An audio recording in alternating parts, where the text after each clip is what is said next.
Hi, I'm Dr. Michael Breus, the sleep doctor. I'm a clinical psychologist and board-certified sleep specialist. Welcome to video 4 of my sleep series, all about getting you the quality and restful sleep so that you can be at your best. In previous videos, I talked about blue light and how recent studies have shown it is devastating to our sleep by disrupting our circadian rhythm, limiting melatonin production, and interfering with our body's temperature regulation.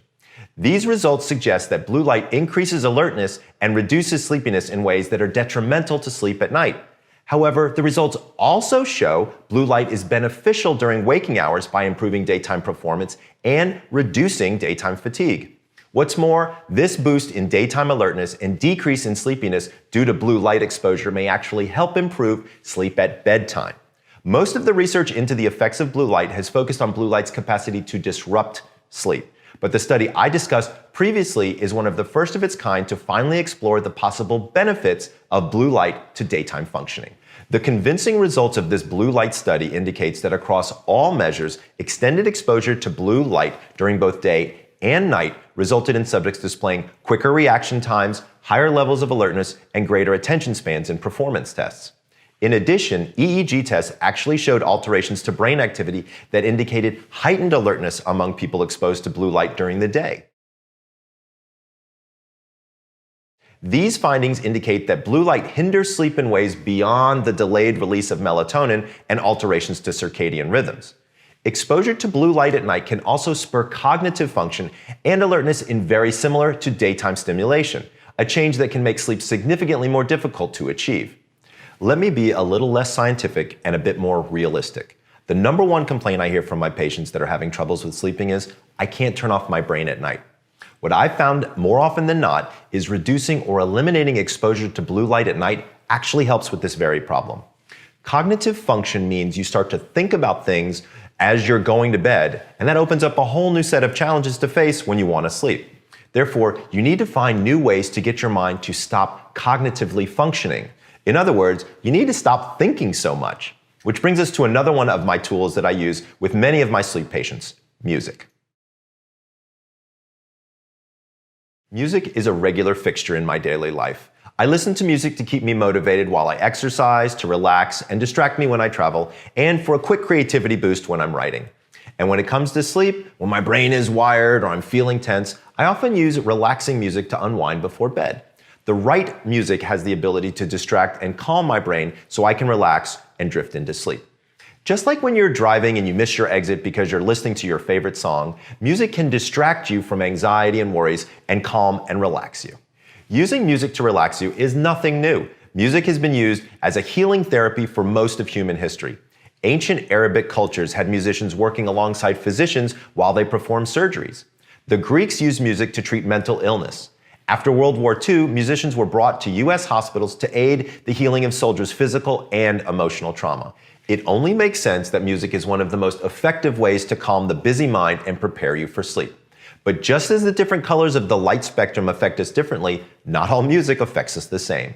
And just like controlling your exposure to blue light to harness its stimulating effects, the key to harnessing music's mood-enhancing effect is choosing the right music for the right time of day or night based on your desired outcome. We all know the experience of hearing a favorite song and suddenly feeling a rush of pleasure or our feet starting to tap when we hear it. Music has powerful and diverse effects on the body and the mind. Music influences breathing and heart rate, triggers the release of hormones, stimulates the immune system, and boosts the brain's cognitive and emotional centers. And there's no one single reaction to music. That's part of what makes music such a unique and powerful tool. Different melodies, tempos, and rhythms can trigger vastly different reactions in humans, as can music with or without lyrics. In addition, every one of us has a unique and individual emotional response to music and the memories we each associate with music that we're familiar with. For instance, music activates many parts of the brain, including the hippocampus, which processes memories. This helps explain why certain songs take us so strongly back when we hear them. Because of this stimulating effect on the mind and body, when chosen poorly, the wrong music, maybe hard rock or something fast tempo, can do several things. It can elevate your heart rate, promote physical stamina and endurance, activate areas of the brain responsible for physical coordination, mental focus and attention, as well as creativity, and finally, trigger the release of hormones including dopamine and adrenaline that boost alertness. On the other hand, when chosen wisely, relaxing music as a tool to improve sleep can slow your breathing, lower your heart rate, lower your blood pressure, quiet the nervous system, ease muscle tension, and reduce stress and anxiety, as well as trigger the release of sleep-friendly hormones, including serotonin and oxytocin, and reduce sleep-stifling hormones like cortisol. Relaxing music triggers changes to the body that are basically similar to the conditions you need to fall asleep. A slower heart rate, slower breathing, and lower blood pressure are all physiological changes that make possible the process of falling asleep and staying asleep. Music also has a soothing effect on our emotional brain, easing stress as well as anxiety. So if you're listening to music that relaxes you before bed, just like turning off your computer or wearing the sleep glasses to avoid blue light before sleep, you're essentially helping to tune your body to the sleep mode, both physically and psychologically. Hi, I'm Dr. Michael Breus, the Sleep Doctor.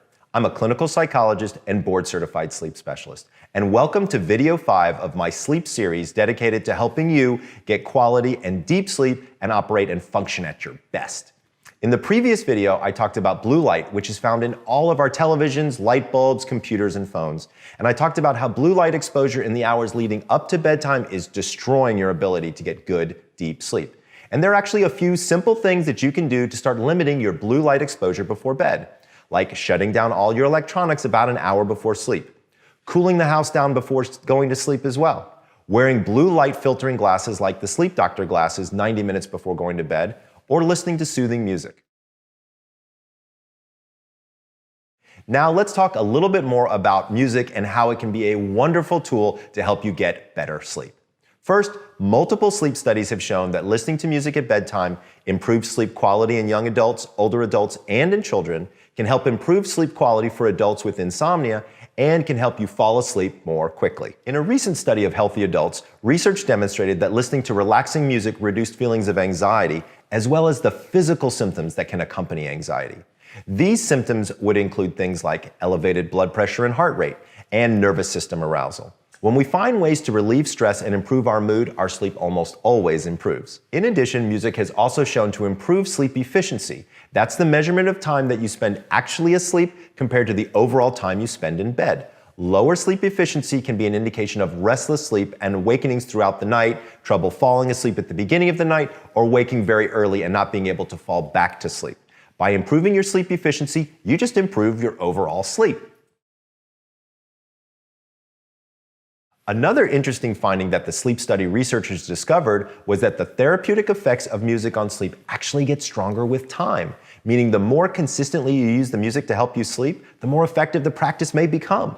You basically start conditioning your body to recognize that when relaxing music is played, the body should get ready for sleep. But what is the right kind of music to listen to before sleep? Just as the different colors of light affect us differently, so does the type of music you expose yourself to. While we learned in the last video that it is good to expose ourselves to high levels of blue light during the daytime to stimulate and focus us, we also know that upbeat music excites us and makes us want to dance. Consequently, we don't want to listen to Eye of the Tiger right before sleep.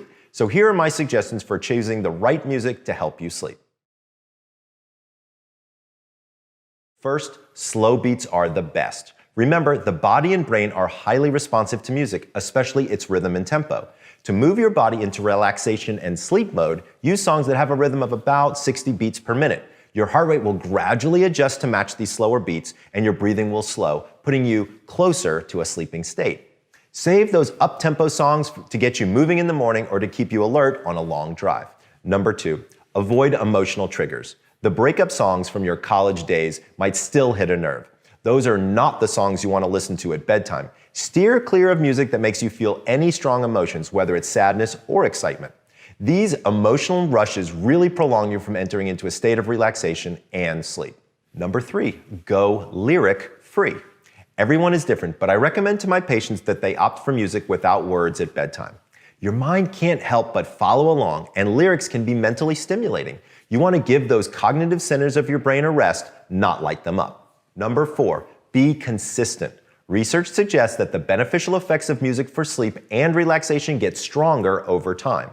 If you're wired, alert, and stressed out in the evenings, your new music routine might not make an immediate difference in the first few nights. Stick with it for a few weeks and you'll likely find the soothing effects kicking in more strongly.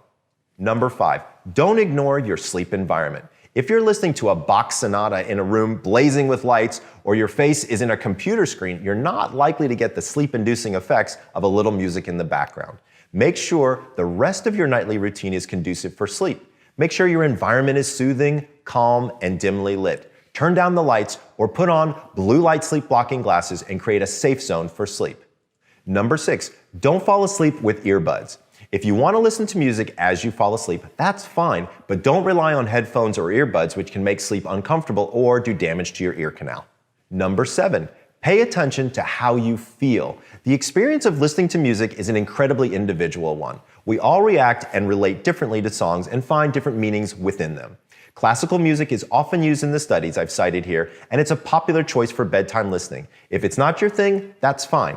Whatever makes you feel calmed, soothed, and relaxed, and puts your body and mind in a restful mode, that's the right choice for you.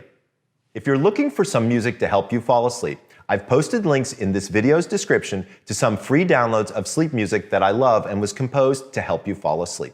The songs are totally free and they're part of a great charity called the Narcolepsy Project. Check them out, they're great and work like a charm. Thank you all for joining me again and learning about how different types of light and music affect us and our sleep, and how we can harness the power of both to get great sleep when we want it and be focused, rested, and alert when we want. Keep watching this series and learning all of the many tools that I have to share so you can get better sleep. Remember to subscribe to this channel and tell your friends about this series so they also can achieve a great night's sleep. Be well, I'll see you next time. This is Dr. Michael Breus, the Sleep Doctor, wishing you sweet dreams.